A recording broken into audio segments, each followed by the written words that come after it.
you actually already modified the theme of an app in the Court Counter app in Practice Set 2. You modified the styles.xml file to have this app theme. However, we didn't get into any specifics, so let's do that now. So what is a style versus a theme? Well, they're both defined as resources in the app in the same way. You can add them to the styles.xml file. However, the difference is that a style is applied to a single view, whereas a theme is applied to an activity or application, meaning that it's applied to all the views in that activity or application. If you want a text view to show up in italics with a blue font color, you could define a style for that. But if you want all of that text views in your activity to use that blue font color with italics, then you could define a theme. Themes are also used to apply style properties to the window of the app, so you can change the color for things like the app bar or the status bar, which is exactly how you use the theme in the Court Counter app. The following are 3 examples of themes in action. Notice how the colors used in the app bar and the status bar are also reflected in things like the headers and also the button text. This is an effective use of color to convey the brand of the Google Play Music app. Similarly, the Google Movies app uses red as the branding color. It's used in the app bar, status bar, in this large image here, and the buttons. In the Google Play Games app, you can see how specifying different shades of green for the theme of the app leads to a cohesive experience. To make development of an app easier, there are a few standard system themes that come with Android. Each of these system themes follows the material design principles. There's Material Dark, which has a dark content area and a dark action bar. There's Material Light, which has a light content area and a light action bar. Then there's the Material Light with dark action bar theme, which has a light content area with a dark action bar as the name entails. When picking a theme, you should pick a system theme that is closest to what you want in your final design. You will make this the parent of the custom theme you define in the styles.xml file. That way you'll inherit all the styling from the parent theme, and then you can add additional styling of your own on top of it.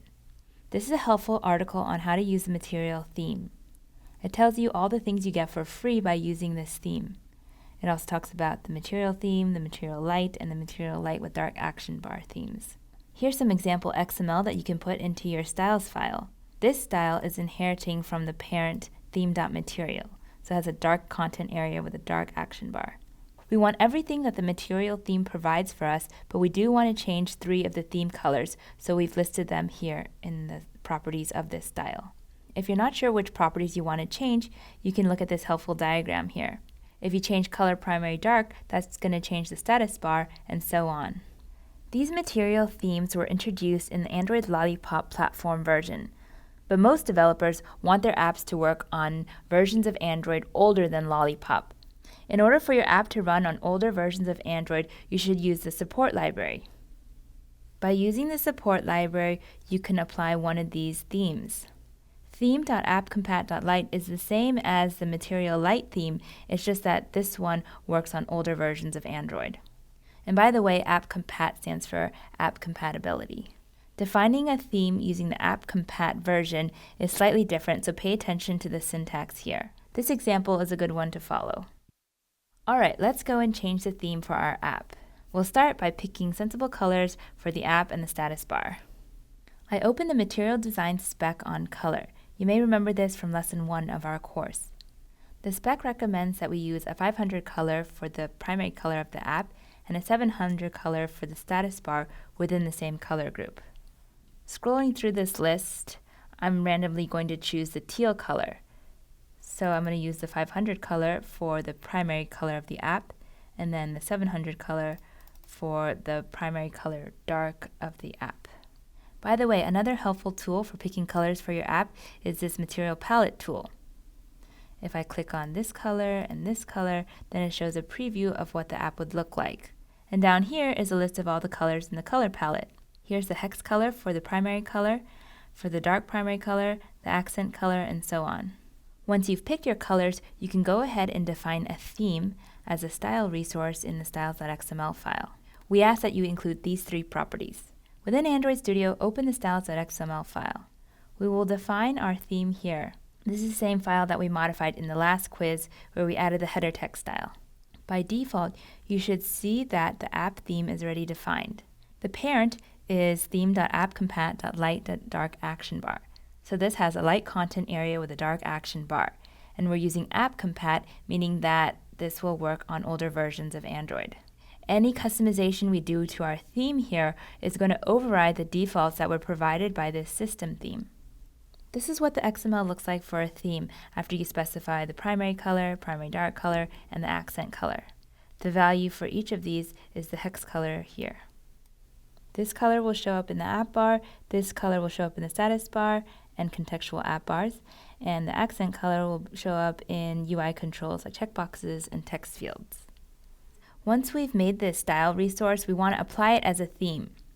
Lucky for you, app theme is already applied as a theme by default, so you don't need to change anything in your code. Let's look at where the theme is applied in case you want to make more themes in the future. You'll need to open up the Android manifest.xml file. It's located within the manifests folder of your app. This XML file provides important information about your app to the system. For example, it specifies the package name and the app name, and it also lists all the components in your app, such as all the activities. The line that we're interested in now is this line that specifies the theme of the application. The value of the theme is @style/app_theme, so it's referring to the style resource in the styles.xml file called app theme. By specifying this theme for the application, all the activities are going to use this theme. If we only want to apply this theme to the main activity, then we can copy this line and paste it here for this activity XML tag. Since our app only contains one activity now, there isn't a whole lot of difference between setting the theme on the application or setting the theme on the activity. But for other more complicated apps that contain multiple activities, then the distinction is important. Complete these tasks in your version of the Just Java app. Feel free to choose your own colors for the theme. These are just the colors that we picked for our version of the app. When you're done, check these boxes and continue.